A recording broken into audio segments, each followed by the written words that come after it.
अस्सलाम वालेकुम my dear students, उम्मीद है सब खैरियत से होंगे। तो बच्चों हम पढ़ रहे थे कम्युनिटी फार्मेसी के बारे में। तो जो आज हम नेक्स्ट चैप्टर पढ़ेंगे वो है जी फैमिली प्लानिंग।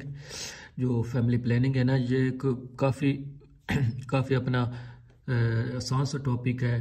तो इसमें हम देखेंगे कि फैमिली प्लानिंग की क्यों ज़रूरत आती है और कौन से मेथड हैं जिसके ज़रिए से आप फैमिली प्लानिंग कर सकते हैं। इसके साथ साथ हम देखेंगे कि इस्लाम का क्या पॉइंट ऑफ व्यू है अबाउट फैमिली प्लानिंग के। तो बच्चों सबसे पहले हम स्टार्ट करते हैं फैमिली प्लानिंग की डेफिनेशन से कि फैमिली प्लानिंग वो मेथड है जिसके ज़रिए से हम ये चूज़ करते हैं कि हम ये सिलेक्ट करते हैं कि किसी भी फैमिली के अंदर कितने बच्चे होने चाहिए और उन बच्चों के दरमियान जो डिफरेंस है एज का या एक बच्चे से दूसरे बच्चे के दरमियान जो गैप है वो कितना होना चाहिए। That is called family planning. Family planning का जो बेसिक पर्पस हमारे पास बच्चों ये होता है कि हम अपने बॉडी को कंट्रोल कर सके कि कितने बच्चे हैं उनकी अच्छी परवरिश कर सके, उनको ज़िंदगी के बुनियादी सहूलियात या जितनी भी सहूलतें हैं वो प्रोवाइड की जा सके। तो what is family planning? It is the choosing number of the children in a family and gap between their birth. इसमें बच्चों दो चीज़ें आती हैं कि आपके कितने बच्चे होने चाहिए फैमिली के अंदर, और सेकंड ये कि एक बच्चे और दूसरे बच्चे के दरमियान कितना डिफरेंस होना चाहिए। इन दो चीज़ों को जब आप फोकस करते हैं तो उसका मतलब है कि आप फैमिली प्लानिंग के ऊपर फोकस कर रहे हैं। अब फैमिली प्लानिंग की ज़रूरत क्यों पेश आती है और हम फैमिली प्लानिंग के ऊपर इतना क्यों जोर देते हैं, क्यों गवर्नमेंट जो है इसके सेमिनार्स अरेंज करते हैं, मुख्तलिफ लोगों को घर घर जाकर फीमेल को इसके बारे में अवेयरनेस दी जाती है। तो वो देखते हैं। तो बच्चों फैमिली प्लानिंग इसलिए ज़रूरी होती है कि हम to improve the health of the mothers, कि माँ की सेहत जो है उसको इम्प्रूव कर सकें। देखिए अगर जाहिर है, अगर आपको पता है बच्चों के जो फिटस होता है वो 9 माह तक मदर की बॉडी के अंदर सर्वाइव करता है। उस दौरान वो जितनी भी खुराक होती है, जो भी ज़रूरत की चीज़ें होती हैं वो मदर की बॉडी के से रिसीव करता है। अगर मदर इट सेल्फ हेल्थी नहीं है, उसका लाइफ स्टाइल अच्छा नहीं है, उसके पास खाने के प्रॉपर चीज़ें नहीं है, तो क्या होता है बच्चों के जो बच्चा है वो भी काफ़ी वीक हो जाता है और माँ भी उसके साथ साथ वीक हो जाती है। क्योंकि बच्चों अगर मदर को ही प्रॉपर सप्लीमेंट या कैल्शियम या जो भी ज़रूरत की चीज़ें हैं वो नहीं मिल पा रही, तो बच्चा क्या करता है जी, जो बच्चा है वो मदर की बॉडी में से कैल्शियम जो है वो अपना सर्व करना शुरू कर देता है और अपनी ज़रूरत को पूरा करता है। लिहाजा हमने बच्चों अक्सर देखा है कि ख़वातीन के अंदर जो हड्डियों की बीमारी है या जो हड्डियों की कमज़ोरी है वो अमूमन हर खतून के अंदर होती है, और स्पेशली उन ख़वातीन के अंदर जिनके बच्चे ज़्यादा होते हैं तो उनमें हड्डियों की बीमारियों का जो मसला होता है वो काफ़ी ज़्यादा होता है। सो इसका मकसद ये होता है बच्चों कि हम माँ की सेहत को इम्प्रूव करें और साथ साथ बच्चे की जो सेहत है उसको भी इम्प्रूव किया जा सके, क्योंकि हमने पढ़ा है कि जितनी आपकी मदर हेल्थी होगी, फिट होगी, उतना ही जो बच्चा है वो भी क्या होगा जी, फिट होगा। तो इसके लिए फैमिली प्लानिंग करना बहुत ज़रूरी है। नेक्स्ट बेबी करने से पहले इस बात के बारे में आपको आइडिया होना ज़रूरी है कि मदर इस कंडीशन में है कि वो एक हेल्दी और एक सेहतमंद बच्चा माशरे को दे सकती है या नहीं दे सकती। तीसरी चीज़ जो है वो है कि जो हमारा मकसद फैमिली प्लानिंग का ये होता है कि हम पॉपुलेशन को कंट्रोल कर सकें। पॉपुलेशन को कंट्रोल करना इसलिए ज़रूरी है कि वक्त के साथ साथ आबादी जो है वो जो दुनिया की आबादी काफ़ी तेज़ी से बढ़ रही है, जिसकी वजह से हमारे पास प्रॉपर रिसोर्सेज हैं या हम कह सकते हैं कि हमारे पास वसाइल हैं, उनकी कमी होती जा रही है, लोगों के पास रहने की जगह ख़त्म होती जा रही है, जो जॉब्स अपॉर्चुनिटीज़ बहुत कम हो रही है, लिहाजा जो लोग हैं वो मुश्किल में आते जा रहे हैं। इसलिए गवर्नमेंट इस चीज़ पर कोशिश करती है कि फैमिली प्लानिंग को प्रमोट किया जाए ताकि आपका जो मुल्क है वो अपने ही लोगों को अपने वसाइल के अंदर रहते हुए लोगों को फैसिलिटीज़ दे सके और तरक्की की राह पर गामज़न हो सके। इसके साथ साथ फैमिली प्लानिंग का मकसद ये होता है कि हम गुड लिविंग स्टैंडर्ड को प्रमोट कर सकें। गुड लिविंग स्टैंडर्ड से मुराद है यहाँ पर कि अगर कोई भी फैमिली छोटी है तो उनके 2 बच्चे हैं या 3 बच्चे हैं तो वो उनका लाइफस्टाइल अच्छा होगा, वो अपने बच्चों को अच्छी खुराक दे सकते हैं, अच्छी एजुकेशन दे सकते होंगे, अच्छे कपड़े दे सकते होंगे, उन बच्चों की ज़रूरियात को पूरा कर सकते होंगे। बट अगर आपके इतने वसाइल नहीं हैं और आपके बच्चे ज़्यादा हैं तो उससे इशू ये होता है कि आपके बच्चों की जो बुनियादी ज़रूरतें हैं खाने की पीने की, रहने की, पहनने की, तालीम की, वो आप अच्छी तरह से पूरा नहीं कर सकते। इस वजह से जो आपका लाइफ स्टाइल है वो काफ़ी हद तक डाउन चला जाता है। इसके साथ साथ बच्चों, आप अपने बच्चों को अच्छी हेल्थ फैसिलिटीज़ दें। अगर कोई बीमार हो जाए तो उनके अच्छी ट्रीटमेंट होनी चाहिए, अच्छा इलाज होना चाहिए, और इसके साथ साथ उसको हर तरह की जो हेल्थ फैसिलिटीज़ है वो प्रोवाइड करनी चाहिए। साथ साथ एक अच्छी एजुकेशन आप अपने बच्चों को प्रोवाइड करें ताकि वो माशरे के एक अच्छे फ़र्द बनकर माशरे को, आपके मुल्क को, आपको आगे प्रमोट कर सके। To improve the economy of the country, जितने मुल्क की आबादी ज़्यादा होती जाती है उतनी उसकी जो इकॉनमी है वो वीक होती जा रही है, क्योंकि आबादी ज़्यादा होने से वसाइल भी बढ़ जाते हैं। आबादी बढ़ती जाती है तो वसाइल कम होते जाते हैं, और आबादी ज़्यादा होती जाती है, जॉब्स कम हो जाते हैं, आपके अस्पताल कम पड़ जाते हैं, आपके तलीमी इदारे कम पड़ जाते हैं। तो इससे क्या होता है जी, जो लोगों में जो खुशहाली का ट्रेंड है वो कम होना शुरू हो जाता है। इसके साथ साथ बच्चों, जो to achieve the environmental stability, अब आबादी का इन्वायरमेंट से क्या तल्लक है? इन्वायरमेंट से आबादी का तल्लक ये है कि जितने ज़्यादा आबादी बढ़ती जाएगी उतने ज़्यादा लोगों को रहने की जगह चाहिए, लिहाजा जंगलात काटते जाएंगे, प्लांट्स हमारे पास कम होते जाएंगे, लोगों की ज़रूरत को पूरा करने के लिए, खाने पीने की ज़रूरत पूरा करने के लिए आपको इंडस्ट्रीज़ लगानी पड़ेंगी। जितनी ज़्यादा आप इंडस्ट्री ज़्यादा लगाएंगे, आपका इन्वायरमेंट उतना ज़्यादा धुआं पैदा होगा, आपकी हवा उतनी ख़राब होगी, आपका जो समंदर का पानी है वो सारा इंडस्ट्रियल बेस, मतलब कि वो सारा समंदर में जाएगा, आपका इससे आपका पानी ख़राब हो जाएगा। आपका जो इन्वायरमेंट है, जो नेचर है, जो फितरत में आपको एक रहने की जगह प्रोवाइड की है, आप उसके साथ ज्यादती करना शुरू कर रहे होंगे। तो इसके अलावा बच्चों, जो आपके पास फैमिली प्लानिंग है वो आपकी प्राइमरी एजुकेशन को अगर आप फैमिली प्लानिंग करेंगे तो आपके बच्चे जो है कम से कम प्राइमरी एजुकेशन का हासिल कर सके, जो कि हर बच्चे का राइट है कि हर बच्चे को कम से कम लिखना पढ़ना आना चाहिए। वो अपनी डेली की ज़रूरियात जो है वो जमा तकसीम ज़रब लोगों के साथ पैसों का लेन देन के मामलात हैं उनको अच्छे से कर सकता हो। To provide the care to each children, अगर आपके पास बच्चे कम होंगे, आपकी फैमिली छोटी होगी, तो आप हर बच्चे को प्रॉपर टाइम दे सकेंगे, उसको फोकस कर सकते हैं, उसके सेहत के बारे में आप ज़्यादा से ज़्यादा डिटेल में जा सकते हैं, आप उसकी पढ़ाई के ऊपर जो है कंसंट्रेट कर सकते हैं। तो आपके जो बच्चे हैं उनकी जो केयर है वो ज़्यादा बेहतर तरीके से हो सकती है। इसका एक ये भी फ़ायदा होता है कि जो पेरेंट्स हैं उनके लेस बर्डन होता है, यानी कि अब बच्चे कम हैं तो इतना ज़्यादा पेरेंट्स को इतने फिक्रमंद नहीं होते कमाने के, मतलब कि कमाने की वजह से, कमाने के लिए वो इतने ज़्यादा फिक्रमंद नहीं होते कि अगर बच्चे ज़्यादा हैं तो डेफिनेटली है कि उनको अपना हेल्थ फैसिलिटीज़ को भी देनी है, उनको रहने की जगह भी देनी है, आप उनको अच्छी एजुकेशन भी देनी है, आप उनको अच्छे कपड़े भी देनी है, तो एक अच्छी तरबियत भी देनी है। तो इस सब के लिए प्रॉपर आपको जो आपका जो वर्कलोड है वो बढ़ जाता है, आपके ऊपर बर्डन, जो आपके ऊपर स्ट्रेस है वो बढ़ जाती है। टू इम्प्रूव द रिसोर्सेज, कि आपके मुल्क के जो वसाइल हैं वो वसाइल हम उनको इम्प्रूव करते हैं, हम कोशिश करते हैं कि हमारे मुल्क में इतनी जॉब्स हैं तो हमारी आबादी भी इस मिकदार से ज़्यादा नहीं बढ़नी चाहिए। ये ना हो कि आबादी ज़्यादा और अपना लोग पढ़ लिख कर अपना घरों में ही बैठ जाए, उनको कोई जॉब ना मिल रही हो, या हमारे पास कोई लोगों को देने के लिए कोई प्रॉपर फैसिलिटीज़ मौजूद ना हो। हमारे पास आबादी ज़्यादा हो लेकिन हॉस्पिटल्स कम पड़ जाए, हमारे पास आबादी ज़्यादा हो लेकिन हमारे पास गाड़ियाँ कम पड़ जाएँ, हमारे पास आबादी ज़्यादा हो लेकिन हमारे पास खाने की जो चीज़ें हैं उसकी कमी हो जाए, या हमारे पास रहने की जगह कम हो जाए, तो ये सारे आपके वसाइल होते हैं। सो फैमिली प्लानिंग हमें मदद देती है कि हम अपनी इन तमाम चीज़ों को फोकस कर सकें और अपने बच्चों की बेहतर तरबियत और बेहतर परवरिश की तरफ तवज्जो दे सकें।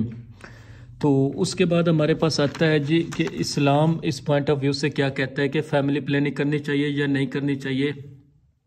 इस्लाम जो है वो लोगों की, बच्चों की फलाह बहबूद के लिए का मज़हब है। इस्लाम हमेशा ये बात करता है कि आप बच्चों के साथ शफकत करें, उनकी प्रॉपर तरबियत करें और आप अपने माशरे को एक अच्छा इंसान और एक अच्छा मुसलमान देकर जाएं। तो उसके लिए आपको बच्चे की तरबियत और उसकी जो परवरिश है उस पर बहुत ज़्यादा फोकस करने की ज़रूरत है। Nursing infant is the major reason of the birth control, कहते हैं जो दूध पीता बच्चा होता है, जो शीरख्वार बच्चा होता है, जो कि माँ के बॉडी से दूध पीता है, वो सबसे बेहतर तरीका है बर्थ को कंट्रोल करने का। क्योंकि जब आप ब्रेस्ट फीडिंग करवा रहे होते हैं, जो मदर जो है नर्सिंग इन्फेंट वो होते हैं जो बच्चों को फीड करवा रहे होते हैं, नर्सिंग इन्फेंट वो जो होते हैं जो अपना दूध पीते बच्चे होते हैं। अगर आप बच्चों को दूध पिला रहे हैं, आप हर 4 घंटे बाद बच्चे को फीड करवाते हैं और आप उसको बाहर की खुराक के ऊपर नहीं रखते, तो उससे क्या होता है कि जो फीमेल कंसीव नहीं करती। ठीक हो गया। तो इस्लाम इस चीज़ को प्रमोट करता है कि आप जितना ज़्यादा बच्चों को फीड करवाएंगे, तो जितने बच्चे ज़्यादा बच्चों के ब्रेस्ट फीडिंग पर रखेंगे, तो आपके अंदर कंसीव करने के चांस या प्रेग्नेंट के चांसेस, नेक्स्ट टाइम प्रेग्नेंट होने के जो चांसेस हैं वो कम हो जाते हैं। तो ये एक नेचुरल प्रोसेस है जिस पर आप अपने बच्चे पर अपना प्रॉपर फोकस कर सकते हैं और नए बच्चे की परवरिश के लिए गैप आ जाता है नए बच्चे की पैदाइश के लिए। सो इवन कुरान सपोर्ट करता है एज डिफरेंस जो है वो दरमियान होना चाहिए। एज डिफरेंस से मुराद है कि अगर आपने प्रॉपर फीड करवा रही हैं हर 4 घंटे के बाद, तो उससे क्योंकि आपके जो कंसीव का प्रोसेस है वो डिले हो जाता है, और जब कंसीव का प्रोसेस डिले हो जाता है तो आप प्रॉपर प्रेग्नेंट नेक्स्ट टाइम के लिए नहीं होते। और जितना लंबे पीरियड तक बच्चे को फीड करवाते हैं, उतना लंबे अरसे तक आप कंसीव नहीं कर सकते, या कंसीव करने के चांसेस बहुत कम हो जाते हैं। और इस्लाम में बहुत, कुरान पाक में बहुत क्लियर वर्ड में लिखा है कि बच्चे का राइट होता है जो माँ जो है वो कम से कम 2 साल तक उसको फीड करवाए। ठीक हो गया, उसको ब्रेस्ट फीडिंग करवाए। अगर 2 साल तक बच्चे को प्रॉपर ब्रेस्ट फीडिंग पर रखते हैं तो उससे ऑटोमेटिकली बगैर किसी मेडिसिन के, बगैर किसी केयर के, आप 2 साल तक जो गैप है वो अगले बच्चे में दे सकते हैं। तो इस 2 साल में आप आपके बच्चे के जो प्रॉपर तवज्जो दे सकते हैं, उसको लर्न करवा सकते हैं, उसकी जो छोटी छोटी एक्टिविटीज़ परफॉर्म करवा सकते हैं। उसकी अगर आप खुद फीड करवा रहे हैं तो उसकी बॉडी के अंदर खुद कुव्वत मुदाफ़िया बहुत ज़्यादा पैदा हो जाती है। तो वो बच्चे जो बाहर का दूध पीते हैं, जो डब्बों का दूध पीते हैं, उनके अंदर एंटीबॉडीज़ कम होती हैं। उन बच्चों को वायरल अटैक या बैक्टीरियल अटैक के चांसेस बहुत ज़्यादा बढ़ जाते हैं। जबकि वो बच्चे जो मदर फीड पर होते हैं वो उनमें स्ट्रेस लेवल भी कम होता है। प्रॉपर रिसर्च है कि जो बच्चे मदर फीड पर होते हैं उनमें स्ट्रेस लेवल बहुत कम होता है। आगे जाकर वो अपनी ज़िंदगी में बहुत ज़्यादा कामयाब आगे होते हैं, और उनके अंडरस्टैंडिंग पावर भी अच्छी होती है, और उनकी बॉडी में एंटीबॉडीज़ भी ज़्यादा होती हैं, क्योंकि वो जरासीम से लड़ने की सलाहियत बहुत ज़्यादा रखते हैं। क्योंकि मदर की बॉडी से जो विटामिन हैं, जब यहाँ पर ना जो सिक्रेटिंग एंटीबॉडीज़ हैं जो मदर की बॉडी से निकलती है बच्चे की बॉडी में जाती हैं, तो नेचुरली तौर पर बच्चों को मज़ीद एंटीबॉडीज़ मिल जाती हैं माँ की बॉडी से। तो हमारा मज़हब इस चीज़ को प्रमोट करता है कि आप जितना ज़्यादा बच्चे को ब्रेस्ट फीडिंग पर रखेंगे, आप नेचुरल तौर पर जो है फैमिली प्लानिंग की तरफ जा सकते हैं। उसके बाद हम इस चैप्टर के मोस्ट आस्क्ड क्वेश्चन है, आ जाता है अक्सर, वो क्वेश्चन है कि जी वो कौन कौन से मेथड जिसके ज़रिए से आप बर्थ को कंट्रोल कर सकते हैं। तो हम उसके बाद हम इस अपना जो है इस चैप्टर के जो मोस्ट आस्क्ड क्वेश्चन है उसके बारे की तरफ आ जाते हैं। वो क्वेश्चन है जी कि वो कौन कौन से मेथड है जिसके ज़रिए से आप बर्थ को कंट्रोल कर सकते हैं। तो पिछले अक्सर 2-3 अपना ईयर्स में ये क्वेश्चन पूछा जा चुका है। ये बहुत इंपॉर्टेंट है, अपना MCQs के वाले से भी अपना काफ़ी सारा इंपॉर्टेंट है, और सब्जेक्टिव के लिहाज से भी काफ़ी इंपॉर्टेंट अपना क्वेश्चन है। ठीक हो गया। तो बच्चों ये लॉन्ग क्वेश्चन भी आपसे पूछा जा सकता है। तो हमारे पास उसी पॉइंट को आगे लेकर चल रहे हैं कि फैमिली प्लानिंग क्या होती है, इस्लाम का पॉइंट ऑफ व्यू क्या है, वो और कौन कौन से मेथड है जिसके ज़रिए से आप बर्थ को कंट्रोल कर सकते हैं। तो हमारे पास बच्चों बर्थ को कंट्रोल करने के लिए टोटल 6 मेथड्स जो हैं वो मौजूद हैं। पहला मेथड है वो है जी बर्थ कंट्रोल पिल्स का मतलब होता है टैबलेट्स। ये वो टैबलेट्स होते हैं जो फीमेल्स यूज़ करती है ताकि वो बच्चों को एक बच्चे से दूसरे बच्चे के दरमियान वक्फा कर सकें। तो साथ में आके लिखा होगा कि अगर बर्थ कंट्रोल पिल्स इस्तेमाल करते वो कितना % इफ़ेक्टिव होते हैं, उनके कितना % चांसेस हैं कि वो आपकी जो नेक्स्ट टाइम की जो अपना प्रेगनेंसी है वो डिले हो जाएगी। तो उसकी चांसेस जो है वो 95% है कि 95% तक आपको ये कॉन्टैक्ट कर सकती है। बट 5% चांसेस फिर भी होते हैं कि आप टैबलेट्स को यूज़ करने के बाद भी प्रेग्नेंट हो जाते हैं। तो एक चीज़ ऑथेंटिक है कि उससे हर चीज़ के कोई ना कोई, कि ये नहीं कह सकते कि 100% उसके रिजल्ट शो होंगे लेकिन थोड़े बहुत चांसेस ज़रूर होंगे कि आप फिर भी कंसीव कर सकते हैं। इसका फ़ायदा क्या होता है कि जो बर्थ कंट्रोल जो आप पिल्स इस्तेमाल करते हैं ये आपको ओवेरियन कैंसर से बचाते हैं, ओवरियन कैंसर से बचाते हैं। अगर फीमेल्स बर्थ कंट्रोल के लिए इस्तेमाल कर रही हैं तो जो उसके जो ओवरीज है उसके अंदर कैंसर नहीं होती। बट अगर जहाँ पर आप टैबलेट्स को इस्तेमाल कर रहे हैं वहाँ पर अगर आपको फ़ायदा हो तो उसके साथ साथ कुछ ना कुछ नुकसान भी होते हैं। उनको हम कहा कि इसको यूज़ करने से हमारे पास क्या रिस्क आ सकते हैं। अगर आप बर्थ कंट्रोल पिल्स इस्तेमाल कर रहे हैं तो ये आपको STI से नहीं बचा सकती। STI होता है सेक्सुअली ट्रांसमिटेड डिजीज़, STD।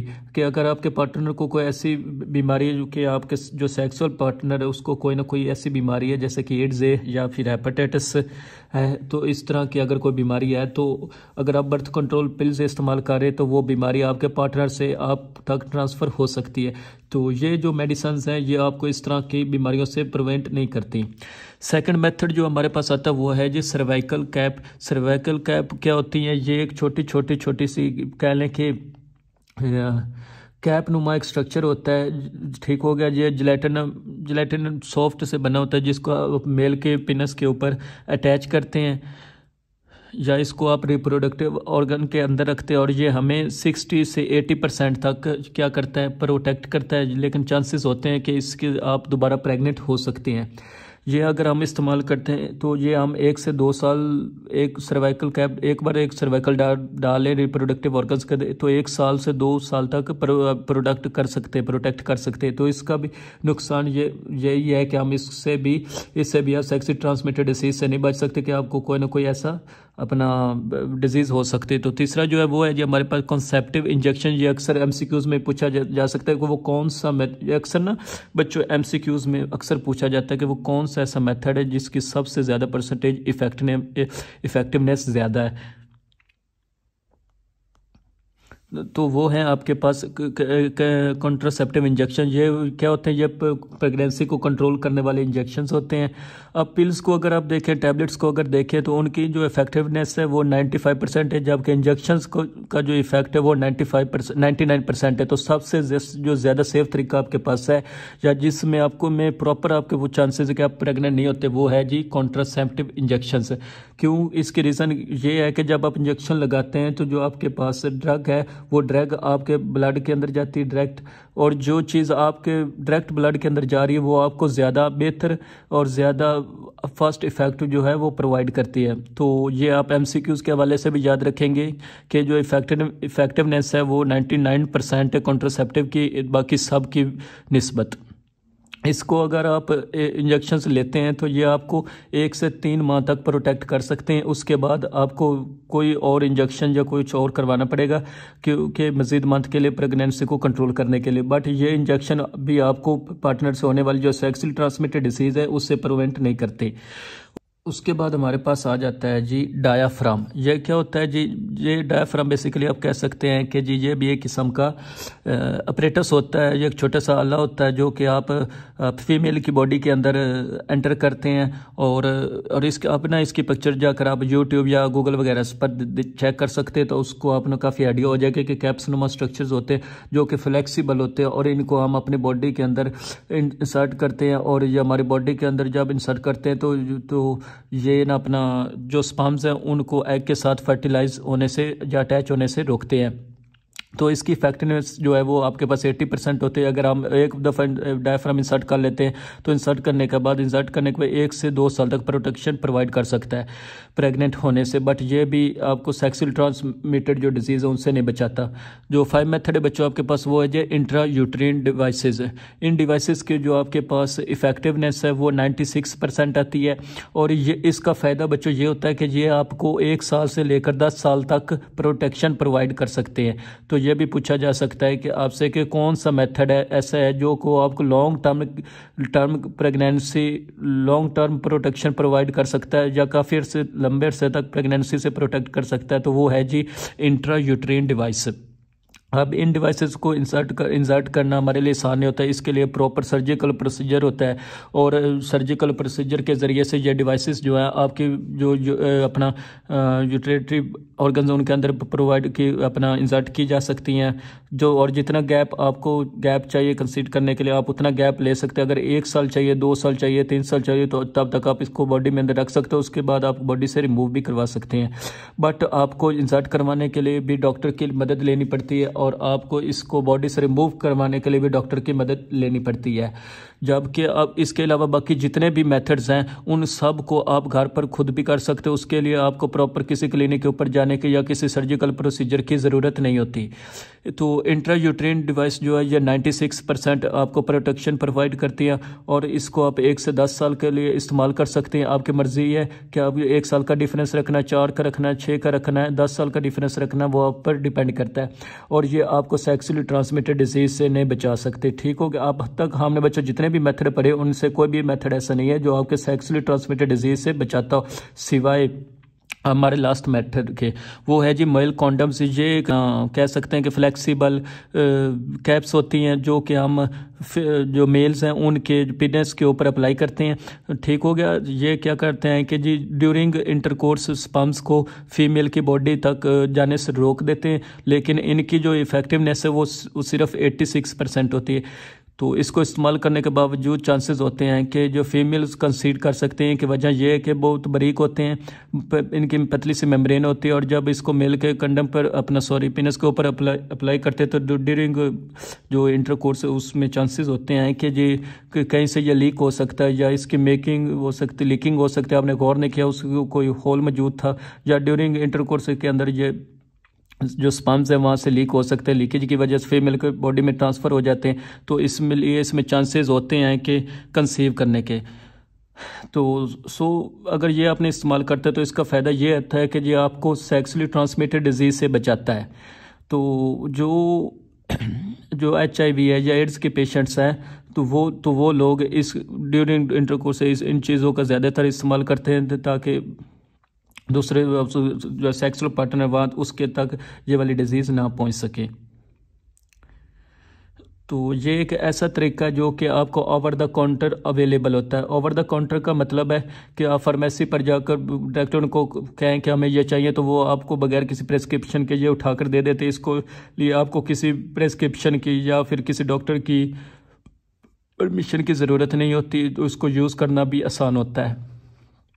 तो ये आपने याद रखना है कि कौन सा मेथड ऐसा है जो कि आपको STI से बचाता है, लेकिन इसका नुकसान ये है कि ये लीक हो सकता है ड्यूरिंग द इंटरकोर्स, जिसकी वजह से प्रेगनेंसी के जो चांसेस हैं वो बढ़ सकते हैं। तो जो ये मेथड्स हैं ये बहुत इंपॉर्टेंट है बच्चों, आपने बहुत अच्छे तरीके से इसको याद करना है। आपने याद करना है कि कौन सा मेथड सबसे ज़्यादा इफेक्टिव है, कौन सा लीस्ट इफेक्टिव है, किस मेथड से आप सेक्सुअल ट्रांसमिटेड डिजीज़ को कंट्रोल कर सकते हैं और कौन सा मेथड जो आपको लॉन्ग टर्म प्रोटेक्शन प्रोवाइड करता है। तो ये तमाम चीज़ें आपसे MCQs में पूछी जा सकती हैं। यहाँ पर जो हमारा फैमिली प्लानिंग का जो था चैप्टर था वो तकरीबन हुआ ख़त्म। तो उम्मीद है आपको इसकी समझ आ गई हो। इससे रिलेटेड बच्चों कोई भी क्वेश्चन हो तो आप कमेंट सेक्शन में लाजमी पूछ सकते हैं। और अगर वीडियो अच्छी लगी हो तो दोस्तों, फ्रेंड्स, क्लास वालों से लाजमी शेयर कीजिएगा। तो नेक्स्ट लेक्चर तक के लिए इजाज़त दीजिए। अल्लाह हाफिज़।